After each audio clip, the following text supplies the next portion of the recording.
Hello all my Kenvians and welcome to a new episode of Discovering Classic Doctor Who. Today I'm going to be watching part 2, part 2 of 3, of The Reign of Terror.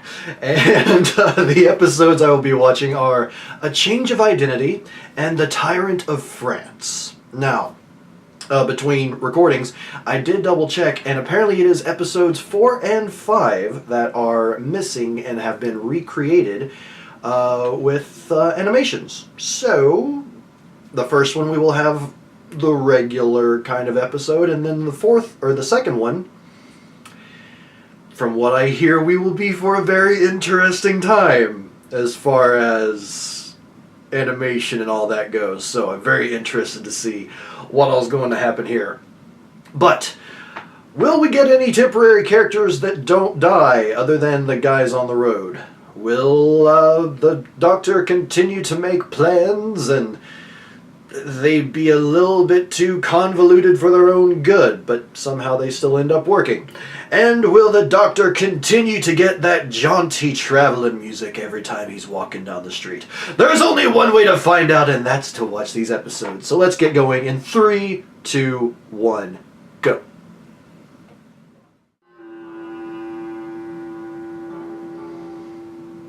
Again, Susan's not wrong. Luck really helps them out a lot.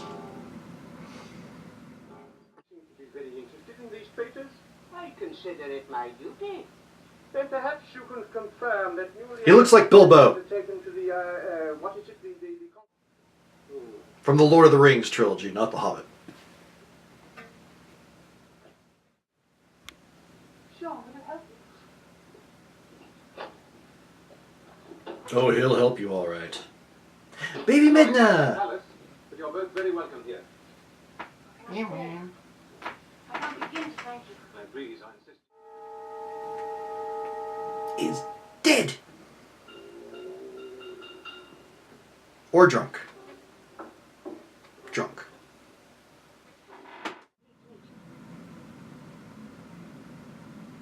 Oh, girl. We're slipping up for a while, Barbara.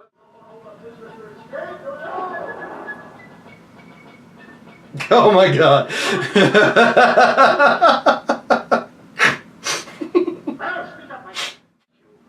What? By whom? We don't know. Many times traitors have been snatched away on the road to the guillotine. You understand that? We should probably use a different road. They were outside my jurisdiction. To give him this What is it? evidence against the traitor. Womp womp. The Tyrant of France. I know, Midna. I know. He's such a mean Bilbo. Isn't he? How could he go and betray the Doctor like that? I just don't understand. I don't know. I am also taken aback, Baby Midna. Yes, I am. Are you as taken aback as I am? You would lay down as soon as I get the camera down there, wouldn't you? But that's okay.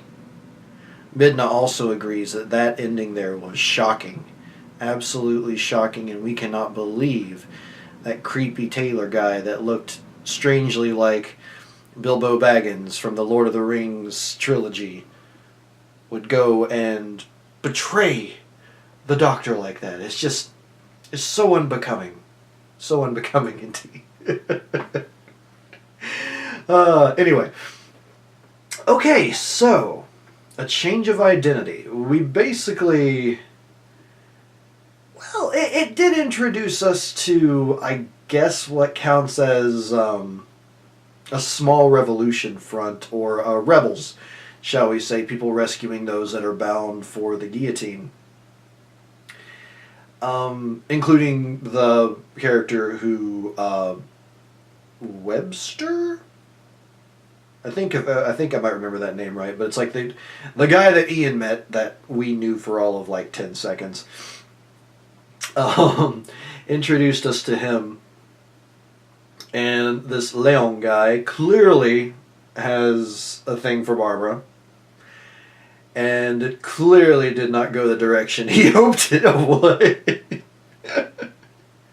But, let's see, what are some of the biggest things I got from this episode? Well, one, as I already mentioned in my discussion here with Midna, and I also mentioned it during the reaction as well, the tailor, again, maybe it's just me, but the guy looked a lot like the older Bilbo Baggins from the Lord of the Rings trilogy. Bye, baby Midna. It's there's something about the profile and the way, like, you know, just kind of he furrowed his brow, but it looked a lot like him. I can't get that image out of my mind, which made it all the funnier when I was kind of pretending to, or voicing Gollum / Smeagol, and then all of a sudden a ring comes up as part of the story. The precious! We loves the precious. We does love. We does. And one thing that really stood out to me, especially near the beginning, I found the sort of like jaunty music while the Doctor was walking in the previous episode to be really entertaining, but in this one the music was really annoying. Especially, it felt like they were hitting the same piano chord, or maybe just a set of keys. I don't even know if that was a full-on chord. It was so in my head. But it was just like repeated over and over and over again. And I was just kind of, stop, please. So yeah, it's like the music in this episode was a bit annoying, at least in my opinion. But the highlight of this entire episode was definitely what I'm calling Citizen Doctor. When he appears in the uniform and that nice big feathered hat. That was the absolute highlight of this entire episode for me. Now, one thing I think I may actually go back and check. One thing that I wasn't entirely clear about was when Ian escaped, it seemed like he, it seemed like he just slipped by while the jailer was drunk and unconscious. But, like, the jailer made it seem like he had actually been attacked, which it could, like, if that happened, it could just be a matter of I wasn't paying attention, which, again, is entirely likely, but I'm just going to play this again real quick to make sure. Nope, yep, he's just passed out drunk. So I wasn't wrong. He's just a big fat liar. Which we're all surprised by, clearly. But yeah, so that was the only real question I had. But I am definitely interested to see, first of all, the first animated episode in this serial, The Tyrant of France, and just see what people were talking about when they were saying that the animation would be very interesting. And just interested to see where the story goes from here. And I don't know, just kind of trying to figure out whether or not something is wrong with Susan, or if it's just one of those things where, I don't know, maybe where she hurt herself a few episodes ago, that's affecting her, or if it's supposed to be exhaustion, or if it's just weird kind of bad storytelling where they have to have a woman fainting to a degree at some point. I don't know, but let's get this show on the road, pulling up the menu. Hey, you're supposed to pay attention to me. Oh. Okay, it's responding. So, alright. So let's get into the Tyrant of France. In 3, 2, 1, go! Perhaps we have fewer enemies in our region. It may be that Paris can take an example from us.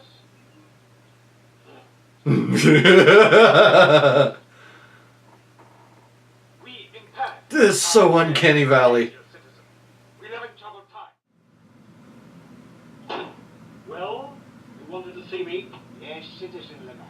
Hi, Bilbo. Think I may have some information for you. I'm afraid you're getting wet.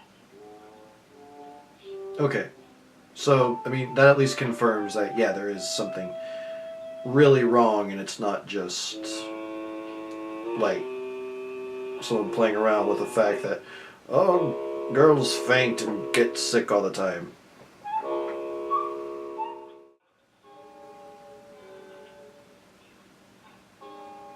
Soldiers. Yes, I know. You walked right into my trap, didn't you, Ian? Kind of assumed that he might be the spy, or, well, not necessarily spy, but the one responsible for people getting caught after they leave and all that. So that was an interesting episode. Really, the most that I have to say about it is that animation. I mean, the story. This part of the story was rather straightforward. I feel like it's like they call it the Tyrant of France, which I don't know. The name feels a little bit misleading, I guess. I know that we met the person in charge. I don't remember his name, but or Robespierre. That's it. We met him, but he wasn't exactly the focus of the episode at large. So yeah, just the name, the Tyrant of France, just felt a bit misleading. But more than anything, just I want to talk about that animation. And like I said during the reaction, those of you that said that it was just a very interesting style, you were not wrong. There was so much uncanny valley going on, and it's not bad. Like, there were definitely some things that I would critique, to say the least. Especially when it came to them constantly, like, moving around, or not even moving, just, like, suddenly cutting. It's like the constant up-close shots were just very distracting and weird. Especially with how, again, just uncanny valley a lot of the faces were. In fact, I think I know a good comparison as far as like modern day technology and how it relates to this kind of animation. If you watch, I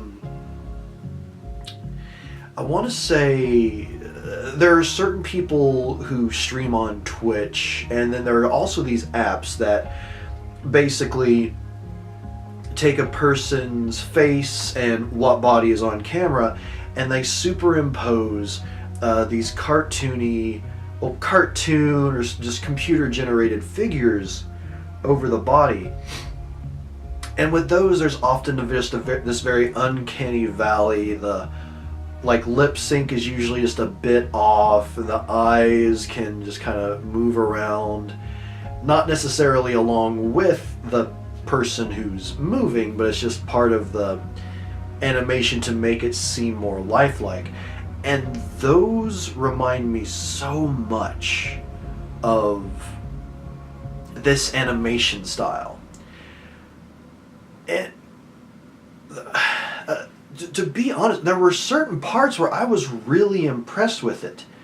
Like whenever we had side profiles whenever we didn't just have like just someone's face looking at the camera, which was always just really creepy and unsettling.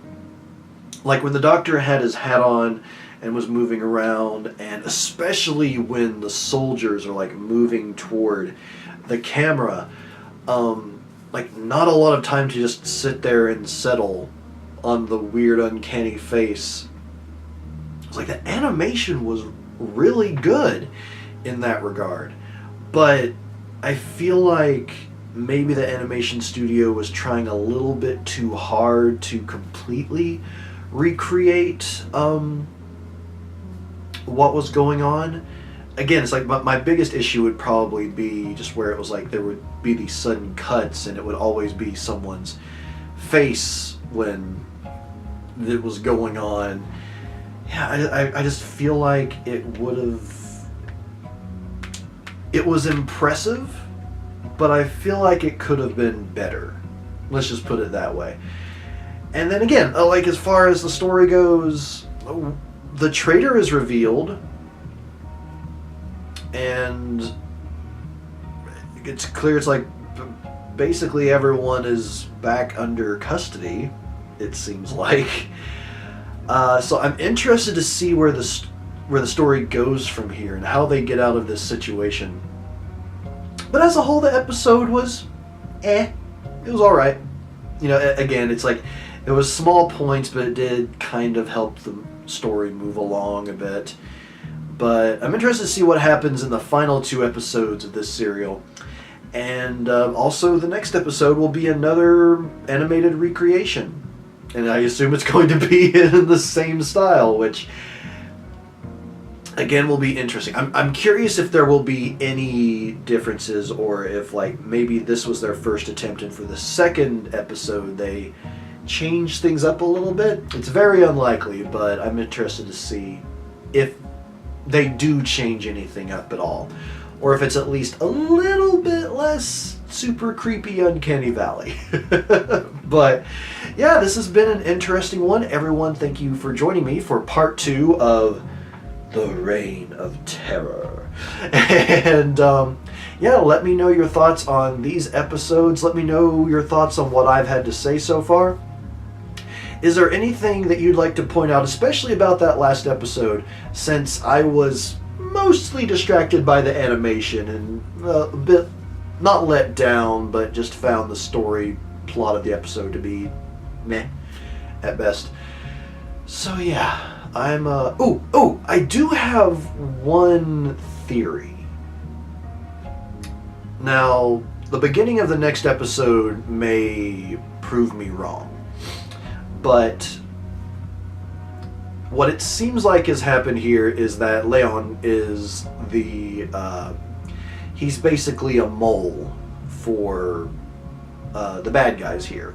I'm not sure what to call them exactly. The citizens.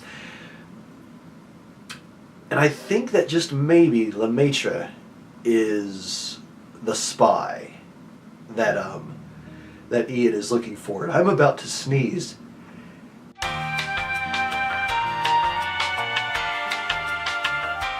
Well, that was sudden. But yeah, I think that Lemaitre might be this spy that Webster was looking for, that Ian is looking for. Now, it could end up being that Leon is actually that person, and the ending was just sort of a twist to throw us off until the next episode starts. I don't know, but again, I am interested to see what happens. So, until next time, everyone, I am Papa Kenn, and I will see you in the next episode of Discovering Classic Doctor Who. Allons-y!